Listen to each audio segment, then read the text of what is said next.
Hello, everybody. Welcome to Monday Night Live. This is the fourth year of Monday Night Live. It's exactly 4 years today when I first started Monday Night Live, when we all got locked down on COVID. After a break of 5 weeks, it's a privilege to be back and for our fourth anniversary. Thank you, everybody, for joining us live. And if you're watching this on YouTube or listening to this on the Negotiators podcast and you enjoy it, please like it. I've asked 4 of the most respected speakers in America to join me tonight, and they've all agreed. The rock stars of American speaking: Patricia Fripp, Tim Durkin, Tracy Hooper, and Carl Walsh. So fasten your seatbelts.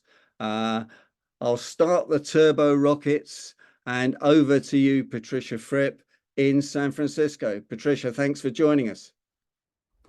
You asked us to give 5 quick ideas. However, you know I like to rock the boat. I'm giving you 1 idea with 4 examples. We use words to communicate. However, our audiences remember what they see. If you use the word imagine, you have just closed the biggest negotiation deal and you paint a scene of that, Derek. They are seeing their future, and then you can come back and say, will that be a reality? It depends if you take seriously what you're about to learn. Then there are visual words that help you see. Now, I do not believe I am spotlighted, so it doesn't matter, but I was helping my next door neighbor, Mike Powell, who was a senior scientist at Genentech. And I said, Mike, talking to this audience of lay people, they will not know what a scientist does.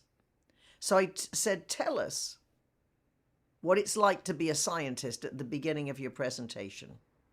He said, being a scientist is like doing a jigsaw puzzle in a snowstorm at night when you don't have all the pieces and you don't have the picture you're trying to create.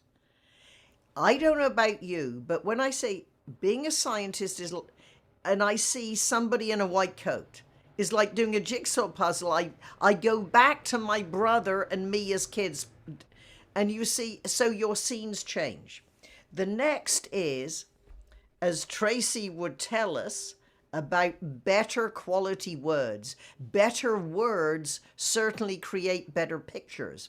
I was helping a lawyer with her speech on modern day slavery. And as part of her presentation, she said that he promised her many things. I said, no, he didn't. He promised her a life of romance and adventure. And those words, in the context of the story, you understand why a young woman would leave the safety of her home and go off with this man. Things we all know is a wishy-washy nothing word. All right, then back to me. Putting words in the right order help paint the picture better. So, for example, I was coaching somebody on the story at an NSA chapter, and she said, my dad walked into a diner, looked at the waitress, and thought, that's my wife, in 1946. I maintain by putting 1946 at the beginning, the picture you have of the story changes. When she talks about my dad, well, I don't know about you, but I see him in a uniform as a soldier. So I add all the emotional feelings I have for my Uncle Bill to his character. Even the picture of the diner changes in my mind. So yes, we speak words to communicate. However, picture words help our audience remember and repeat our presentation. How was that, Derek? Did I do it in 5 minutes? You did it in 4 minutes and and 58 seconds, I think, Patricia. So that was absolutely fantastic. And I love the word imagine, and I love it's so important using proper words and getting rid of words like things. And we'll talk about that when we come to Tracy Hooper. But next, we're going to go to Texas, Tim Durkin. Tim, are you there? I am, Derek. And first thing I'd like to do is congratulate you on 4 years of the chat show. And also thank you, because I remember the gloomy days of the pandemic when your chat show was absolutely the highlight of the week. So thank you very much, partner. I sure do appreciate it.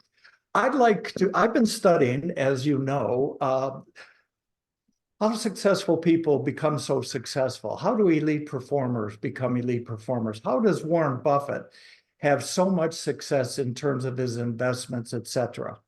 And there's an interesting common theme. They use one word and they use it often. And that word is no. Warren Buffett has been quoted as saying, I say no to almost everything, most investment opportunities, most demands on my time, most meetings, etc., as do many other, again, elite performers. And here's why, and I finally figured it out.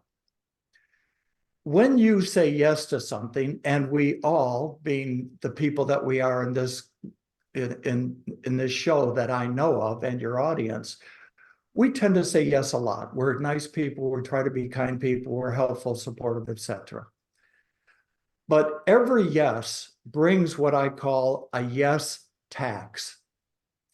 And the yes tax, when you say yes to something, for example, you say yes to help somebody with a program or a project, or your grandchild asks you to be the MC at their school's annual auction. Well, when you say yes, it's usually for 45 minutes or an hour or something like that. But then you understand that you have to find out and do some research about the group. You then find out what's going to be happening. You find out if it's for a meeting, you find out what's the purpose of the meeting. Then you should find out why is the purpose of the meeting the purpose of the meeting. And then you go on from there. And for this one little 45 minutes, you have a yes tax of hours. And also, when you say yes, there's also something called scope creep. And scope creep is when the job gets bigger. Well, you did so well with that MC. Could you come back and speak to the teachers about this? Now, of course, in kindness and certainly helping nonprofits, schools, and so on, it's not a burden. It's not a burden. But in some cases, when you do it for a friend's team in industry, it becomes a burden. So if you say no, you don't have a tax. You're tax-free. Be very careful with your yeses, because they do come with a tax. And that's the key point that I'd like to leave with you today, because my word for 2024 is no. And I find myself with quite a bit more time, and more importantly, quite a bit more energy. And I don't feel guilty about that. Back to you, Derek. Thanks, Tim. That's fantastic. In fact, you got me thinking when we were talking about negotiation. Chris Voss, in his book, Don't Split the Difference, the million-seller book on negotiation, talks about the power of a positive no in a chapter, and it is very powerful. And in fact, David Skinner's summarized part of the book, and in fact, while he's on here, I'm going to get him to agree to do a session on that later in the year. I can't see him on the screen, but he's probably scowling at me in that sort of usual David Skinner way. In fact, he's almost switched me off, but he's smiling. He's thinking about the tax. Yeah, he's thinking about the no tax. Yeah. Fantastic, Tim. Thanks for your support. Thanks for your support of Monday Night Live and all your ideas. Absolutely brilliant. Now we're going to go to Portland, Oregon, to Tracy Hooper. Tracy Hooper has been a great supporter of Monday Night Live, and her book Words to Use and Words Not to Use. That's probably not the right title. I bust that.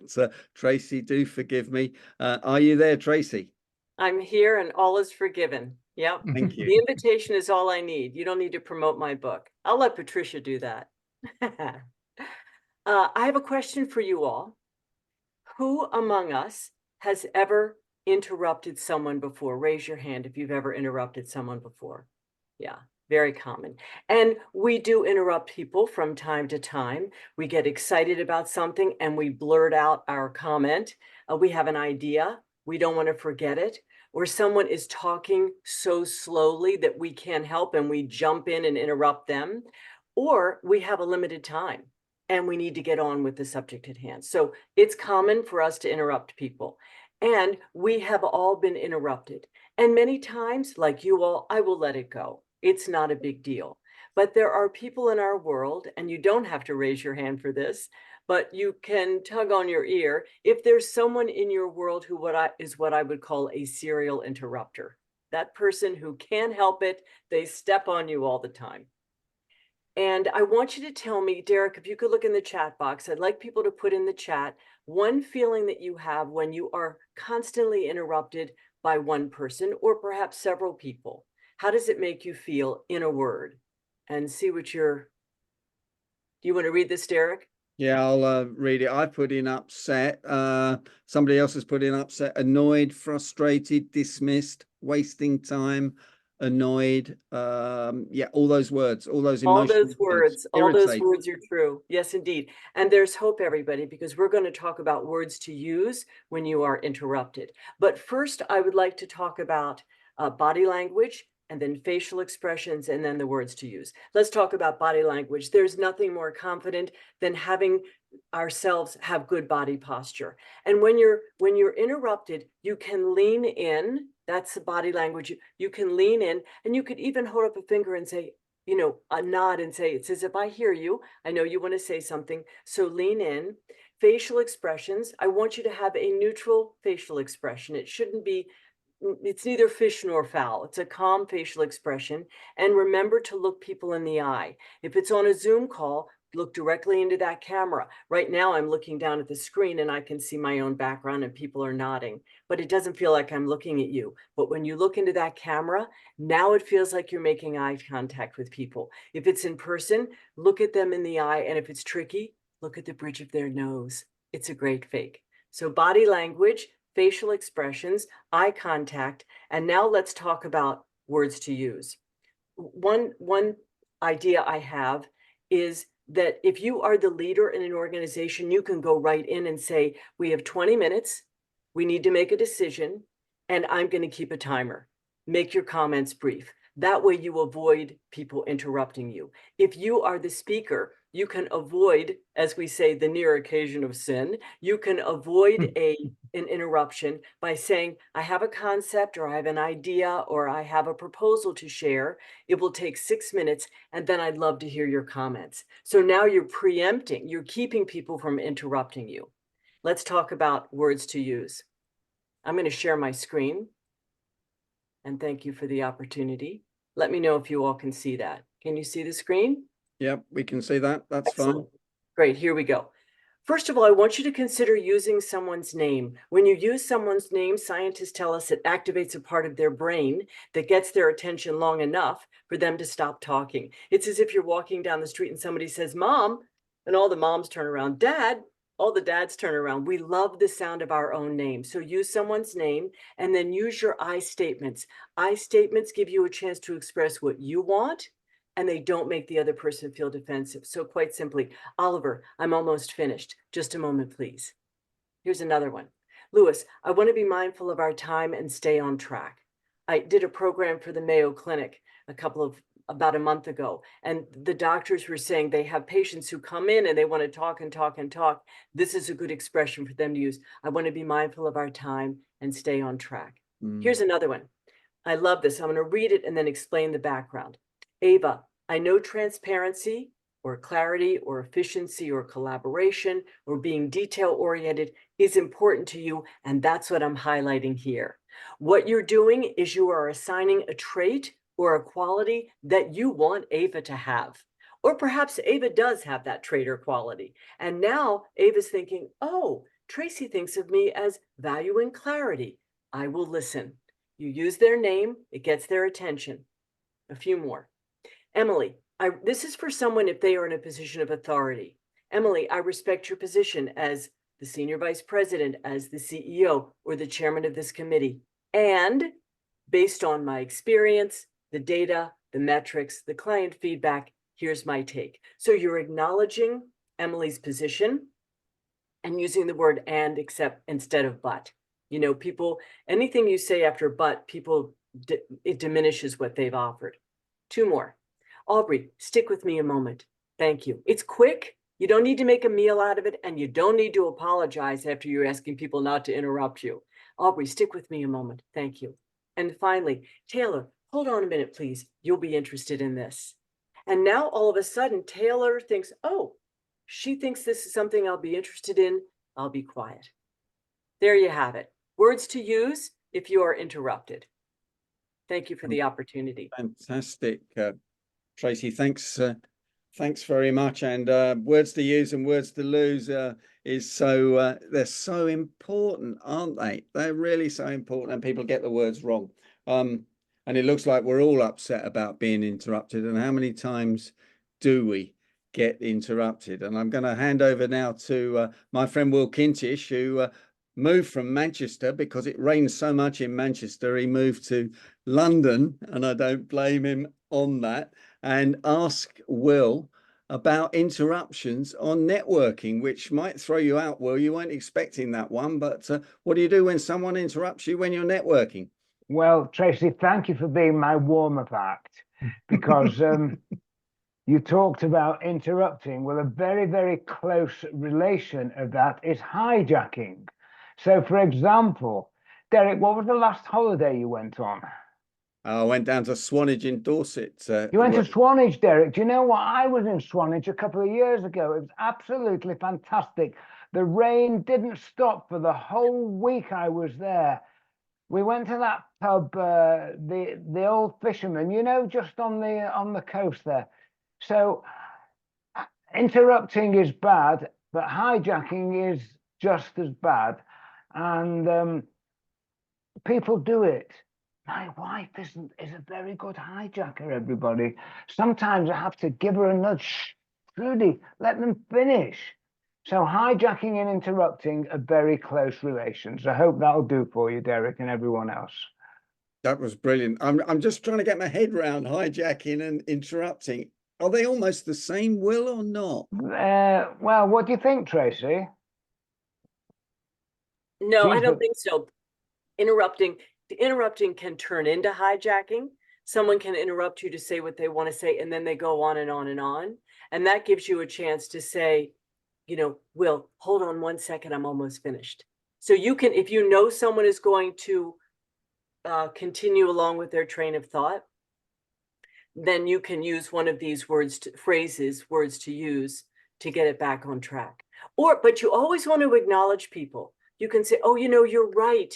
That is a beautiful place. Swanage is a beautiful place. I love the weather there. Let me finish what I wanted to say. I think you might be interested in this. Whenever you say, I think you might be interested in this, now people think, oh, he really cares about me. He knows something about me. They're related. Do you think, Will? I agree. Thank you. That is a great expression, Tracy, and I'm writing that down now. I think you might be interested in this. Yeah. Well, 4 fantastic speakers, turbocharged session to kick off our 5th year of Monday Night Live. Thank you so much to Patricia Fripp, to Tim Durkin, to Tracy Hooper, and to Will Kentish, all great supporters of Monday Night Live. And I'd like members of Monday Night Live to give them the usual vote of thanks in the normal way.